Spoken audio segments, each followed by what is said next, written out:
your rE-Kre knows from Edna Karr High School, where we are a triple bottom line company, which means three things. We help the people, we save the planet, and we make profits. First, we had to get a crazy idea. So we thought about making our old school uniform bags into messenger bags. So this is our bag. This portion of the bag is made from the pants. This is the straps.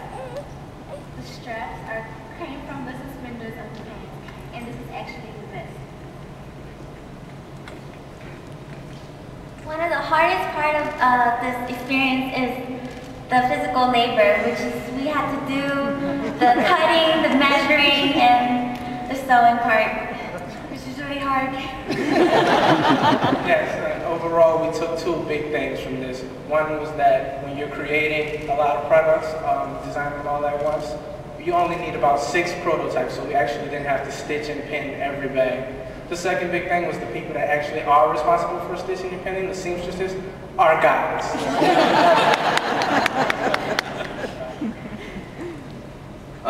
The prolonged promotion was actually a benefit for us because we had an extra 4 weeks to go out and, advertise our, product, our crazy idea and everything. So, it kind of sold itself at the end.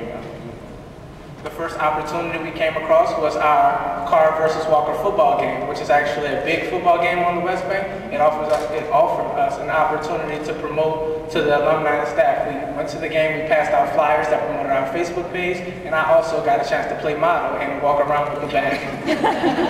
Also, we had another slot at the EKHS fashion show, which I was the host of. So I had the opportunity to wear the bag the whole time.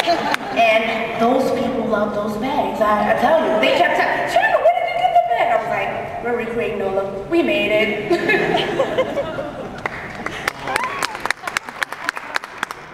Kevin Theodore and I took care of digital marketing, and I personally took care of Facebook, and who doesn't have a Facebook?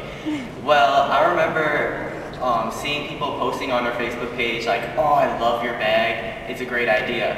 And I remember making the store, so whenever we get connected with other schools, we can expand. And we really want to say thank you for Google, because it helped us collaborate on our business plan and made us present this presentation you're seeing right now. Entrepreneurs entering the world of blogging. The blogging site that we used was blogger.com, and it gave us a chance to express our professional opinions about two things, the crazy idea and most importantly, the business itself. So in the end, even though the prolonged marketing strategy wasn't in our original plan, it was actually to our benefit, because within 3 days, we were able to sell out our entire supply of bags.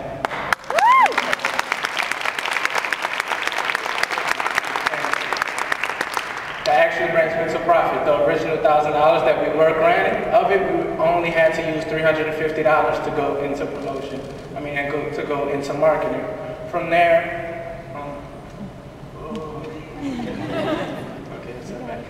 sales numbers. One thing we learned, we originally projected somewhere between 50 to 70 bags to sell, but one thing that we did learn is that when you're dealing with salvage materials, time is of the essence. So we were only able to save 24, unfortunately, but with those 24, we were able to make profits of $676. At that moment, it became a reality that this was a business and it was profitable. We punched the numbers and we found out that if we reached 10 more schools in the Southeast Louisiana area, and on average those schools have between 50 to 70 band uniforms, if we reach our $32 price point, we will be able to reach our $7,000 goal, which was to help our special education program. And we also plan on expanding. We just don't want to stop here. We want to expand to the world. But we actually had one of our bags go to Missouri. And that is, who wants to Missouri? Come on. We talked to the ACSA network. So we're trying to get schools, and we're going to Tulane. We're going everywhere. We're going everywhere.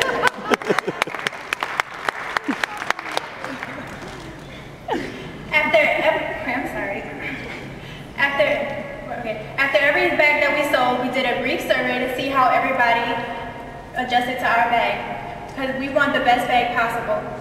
Our feedback was very positive, and people were saying how great they were. Our bag did not only outreach to our schools, but it outreached to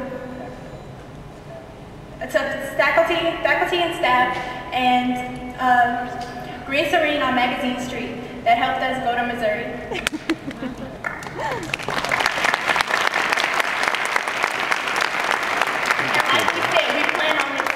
So this is not the last time you'll see rE-Kre.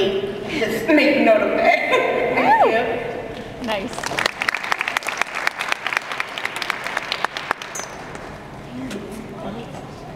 Get up there, girl. So what you're saying is you guys didn't have any fun. Just so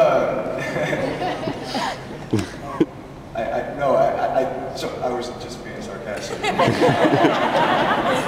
I thought your presentation was great. Obviously, you guys look like you had a great time taking part in this project, and certainly seem very, very enthusiastic about it. If you were to continue this and expand like you're talking about and get other schools involved, what do you think would be the first step in doing that for you all? Well, we actually started the first step. We actually wrote a letter to rE-Kre High School, so we're waiting for them to come back. But we're going to start talking to different schools, and we already started. So that's saying that we're expanding now.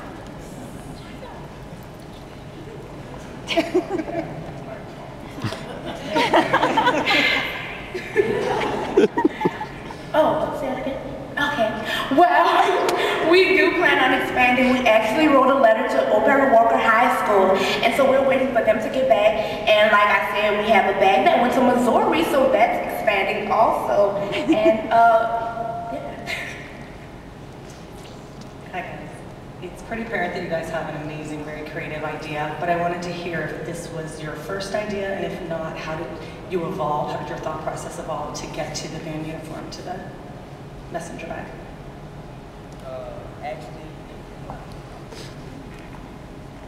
Actually, when we was coming up with the idea, we thought about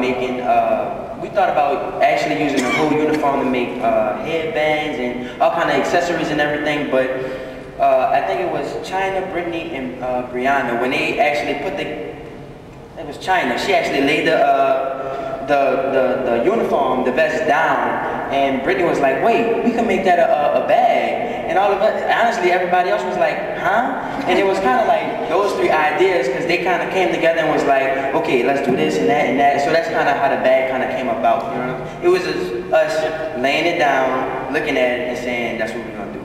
So. What was the hardest decision you made as a team? The hardest decision we actually made came in the marketing process when we realized the first day that we realized the demand was outrageous for these bags. You have this great product that the crowds are like fighting each other for, and it's at a $25 price point. And it was actually the decision to try to raise our price point. And for a while we sat down and we talked about it, we discussed it, because it was apparent that we can raise it to make a profit. But that's when we remembered that we're a triple bottom line company, and before a profit, the people and the planet came first. And our niche market was the students, so we decided to keep it between $25 to $35 at our bag's price point. So maintaining our price point was the hardest thing. I think another hard part of it was actually the meetings, because like we actually had to come together, because I'm on a baseball team and everybody else is in extra, curricular activities. So it was actually putting that aside and coming together to work together to, create, do our crazy idea and stuff. So that was kind of hard too, adjusting to the schedule basically. As you talk about expanding within your own school and also to other schools, are the young men who are the sewing experts going to continue producing the bags solely, or are you going to try and have some of the schools actually do some of the sewing themselves? Well, I think we should keep the labor between us, because we're going to make most of the profit. And it's a 50-50 profit. So, but I want to keep it between us because it's ours.